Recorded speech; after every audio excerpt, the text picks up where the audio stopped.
What the research showed us was that women enter into the criminal justice system in a way that's really different than how men enter in. So we started looking at how do we develop a criminal justice system that works for the women.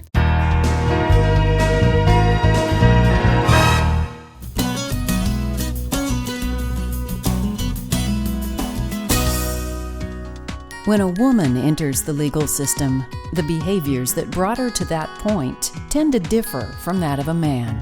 That's why 4 years ago, Jackson County Community Justice started the Gender Responsive Supervision Program. This program provides resources and supervision efforts specific to women so they can successfully exit the system and avoid reoffending. So what is gender responsive supervision? Our system was designed with males in mind. So a lot of these strategies, supervision, sanctions, interventions, treatment, styles was designed for men. So we now refer to that as gender neutral because that's just the majority and that's who we primarily serve. Gender responsive was developed through the use of the WRNA. It's the Women's Risk Need Assessment tool. So we started looking at the way in which women do supervision. Why are women in the criminal justice system? How did they get here? How does their pathway look differently than a male's pathway coming into the system?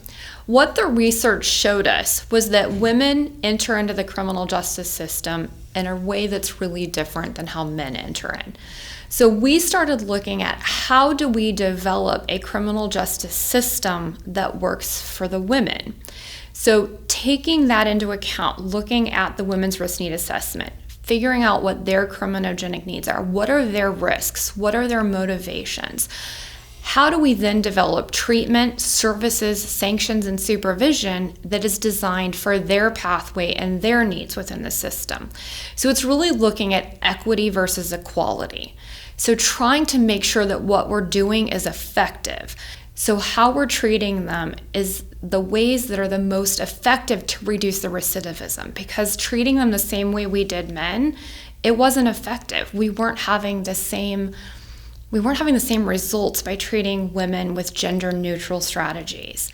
For folks that are non-binary or transgendered, they get to self-identify whatever they need. If they would rather choose the gender neutral, if they would rather choose the gender responsive, they get to make that choice and we want to support that choice. Is the gender responsive supervision program specific to Jackson County?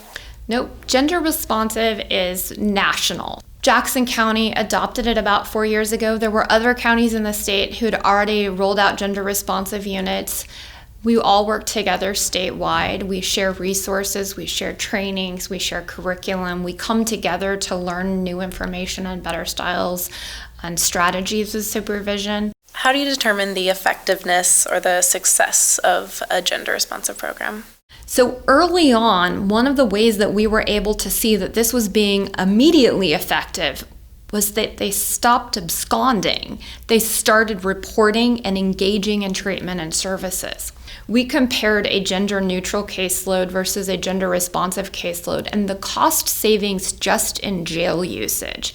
When we started targeting the right needs for women and responding to them as the evidence told us we should, we didn't have to use jail as much. So we were able to drastically decrease the number of jail beds that we were using just here in our local county.